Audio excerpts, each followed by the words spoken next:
Bon dia. Està previst que avui l'Ajuntament de Sant Antoni anunciï quina serà l'empresa encarregada de la demolició de la casa de Cretú. D'altra banda, i relacionat amb la menció del músic romanès, aquest matí havien de declarar als jutjats d'Eivissa Neus Prats, del Gen, i Pep Ribas, del Grup Verd, però s'han suspès les declaracions fins ja. La valoració del conseller eivissenc a aquest acord aconseguit ahir ha estat positiu, ja que diuen que és una reclamació molt esperada. Encara falta signar els convenis de carreteres per poder dur a terme aquesta gestió directa, però ja han avançat que en primer terme s'actuarà a les carreteres de Sant Joan i... Bon dia. El Partit Socialista ho té clar, no donarà suport al projecte de reforma del port proposat pel seu soci de govern. Eivissa pel Canvi, per la seva banda, parla d'imposició. Ha manifestat que si no s'arriba a un consens i el PSOE dona suport al projecte de l'autoritat portuària, sols els quedarien mesures de protesta. Cap de les formacions no té previst trencar el pacte de govern. L'aturada de la construcció passa factura als consistoris. A Menorca, els ingressos per obres suposen partides molt importants i, de fet, la meitat dels municipis de l'illa preveuen dificultats per tancar aquest exercici. 4 dies després de la destitució de Joan Francesc Ferrer Rubí, sembla que l'Eivissa ja li ha trobat un substitut. Amb tota seguretat, Quique Yagüe, exentrenador, entre d'altres, de l'Alavés, el Palamós i l'Oriola, ha estat l'escollit i serà el nou entrenador que fa només uns moments ens han dit que ha arribat a l'illa i que serà presentat aquesta mateixa tarda. I si sou atrevits, us proposam que adopteu una nova mascota a casa. Els eriçons no molesten, són afectuosos i els podeu adquirir per només 80 euros. Amb tot i això, hi ha poca gent que es decideix a tenir aquest petit mamífer a casa. A Eivissa hem trobat un d'aquests casos perquè ens expliqui els avantatges d'aquesta mascota. Avui tenim un petit canvi de temps amb augment de nuvolats i vent de llevant i xaloc. Avui a la tarda la situació es mantindrà semblant, el cel estarà bastant tapat, el vent bufarà moderat i la temperatura pujarà lleugerament. Demà tindrem un temps marcat per intervals de nuvolats i clarianes amb una temperatura sense canvis i vent fluix a llevantat. A la mà hi haurà maror. Ens acomiadam i ho faim retent homenatge a les pageses de les Pitiüses. El pintor anglo-brasiler Olivier Mourão, establert a Eivissa des de fa 25 anys, exposa fins avui les seves obres al restaurant Quilòmetre 5. El bar Cananeta de Sant Carles acull aquests dies una exposició fotogràfica d'allò més variada, organitzada per Toni Blai i Enrique Cubes. Les instantànies reflecteixen alguns dels racons més polits de les Pitiüses. Amb aquestes imatges us deixam que passeu un bon dia.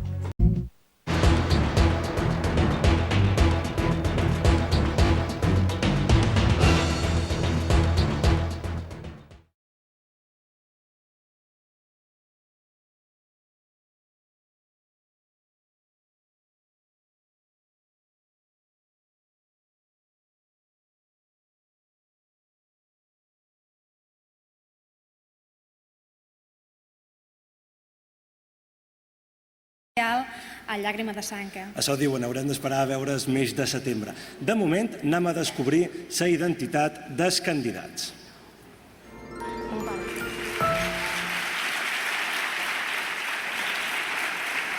Mentre veia les imatges i mentre l'Antònia va obrint a sobre, jo volia saber on és na Clàudia. Perquè se m'ha acudit una cosa. Clàudia, te vull proposar un pacte. Ets segurament una mica massa jove per veure aquest bòtil de vi. Si guanyes, me'l donaràs a jo. Què dius? No. Bé, anem a desvetllar aquest secret que ens té tan preocupats. N'hi ha d'altres, però aquest també.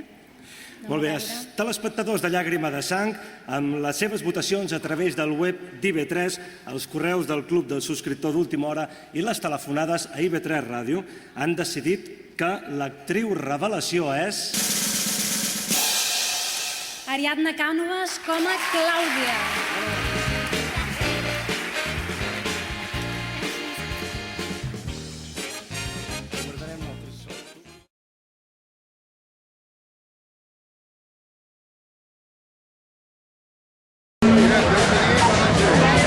Esteu preparats tots ja? M'acompanyen? Sí? Bé, primer de tot, bona nit a tots i a totes.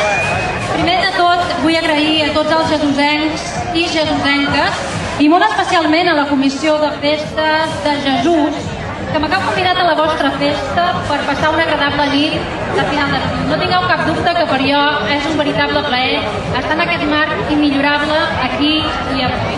Els meus orígens són de Formentera però ara he vist que cavalla entre Eivissa i Formentera per qüestions de feina. Des de sempre, però, he tingut una gran curiositat per la gent, la seva història, els seus orígens, què fan i què feien temps endarrere. I és que la vida s'ha de ser curiós perquè ja ho diuen, el poble que no sap d'on ve, no sap cap on va. I jo crec que aquí a Jesús sabeu d'on veniu i cap allà on voleu anar, perquè si no, no farien aquest prec. Us parlaré de tradicions. Enlloc no hi ha festa sense un bon menjar.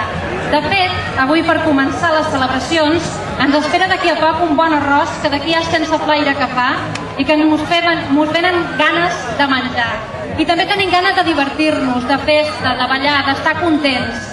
Però també és temps per recordar, pensar com vivien els nostres avantpassats aquestes festes.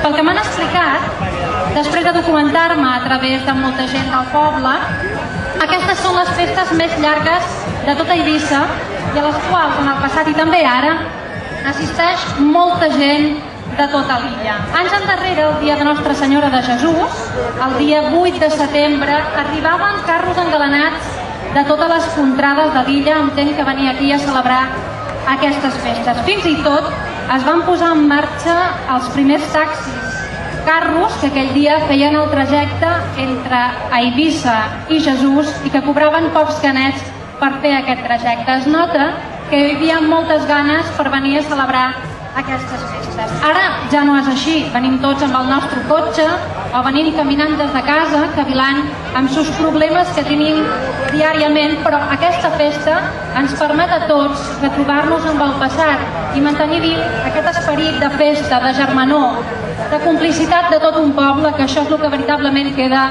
a tota una societat. La vostra història ve de lluny.